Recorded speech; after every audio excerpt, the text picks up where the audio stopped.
ஒரு ஊர்ல ரகு, சோமு அப்படின்னு 2 ஃப்ரெண்ட்ஸ் இருந்தாங்க. ஒரு நாள் அவங்க ஒரு பெரிய காட்டு வழியா நடந்து போயிட்டு இருந்தாங்க. போற வழியில ஏதோ ஒரு விஷயத்துல அவங்களுக்குள்ள ஒரு சின்ன வாக்குவாதம் வந்துச்சு. ரகு என்ன பண்ணான்னா கோவத்துல சோமுவோட கன்னத்துல ஒரு பலார்னு ஒரு அறை விட்டுட்டாங்க. சோமுவுக்கு ரொம்ப வருத்தம். ஆனா அவன் எதுவுமே பேசாம அங்க இருந்த மணல்ல, இன்னைக்கு என் பெஸ்ட் ஃப்ரெண்டு என்னை அடிச்சிட்டான் அப்படின்னு எழுதினான். அப்புறம் அவங்க ஒரு ஆத்துல குளிக்க போனாங்க. அங்க அறை வாங்கின சோமு தெரியாம ஆழமான பகுதிக்கு போய் மூழ்கிட்டான். அறை கொடுத்த ரகு உடனே ஓடி வந்து தன் உயிரையே பணைய வச்சு சோமுவை காப்பாத்திட்டாங்க. தண்ணியில இருந்து வெளியில வந்த சோமு ஒரு பெரிய பாறையில போய், இன்னைக்கு என் பெஸ்ட் ஃப்ரெண்டு என் உயிரை காப்பாத்தினா அப்படின்னு செதுக்குனானா. அறை கொடுத்த ரகு ஆச்சரியமா கேட்டான், நான் உன்னை அடிச்சப்போ மணல்ல எழுதுன சரி, ஆனா காப்பாத்தினப்போ ஏன் பாறையில செதுக்குற அப்படின்னு கேட்டான்.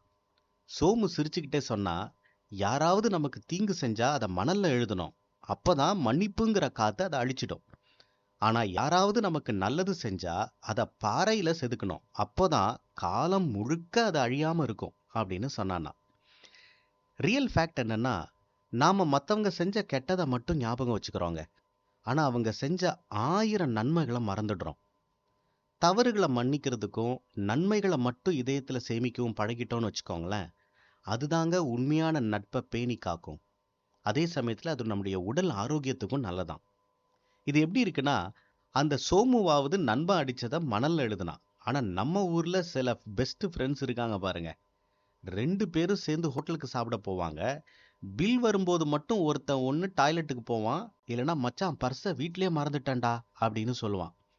அந்த ஒரு தடவை அவன் பில் கட்டாம ஏமாத்தின மேட்ரை நம்ம ஆளு வருஷம் பூரா எல்லா ஃப்ரெண்ட்ஸு கிட்டையும் பாறையில செதுக்கின மாதிரி சொல்லிக்கிட்டே இருப்பாங்க. அப்புறம் அதே ஃபோன்ல நட்புக்காக உயிரை விடுவது எப்படி அப்படின்னு ஒரு ஸ்டேட்டஸும் வைப்பான். அங்க நிக்குதுங்க நம்ம ஆளோட நட்பு பாசம்.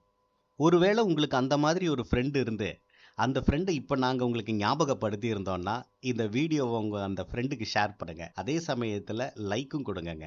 நீங்கள் வேடிக்கை பார்க்குறவரா, உற்சாகப்படுத்துகிறவரா? உற்சாகப்படுத்துகிறவரா இருந்தால் இப்போவே எங்களுடைய சேனலை சப்ஸ்கிரைப் பண்ணிடுங்க. ஏற்கனவே எங்கள் சேனலை சப்ஸ்கிரைப் பண்ணியிருந்தீங்கன்னா உங்களுக்கு ரொம்ப ரொம்ப நன்றி.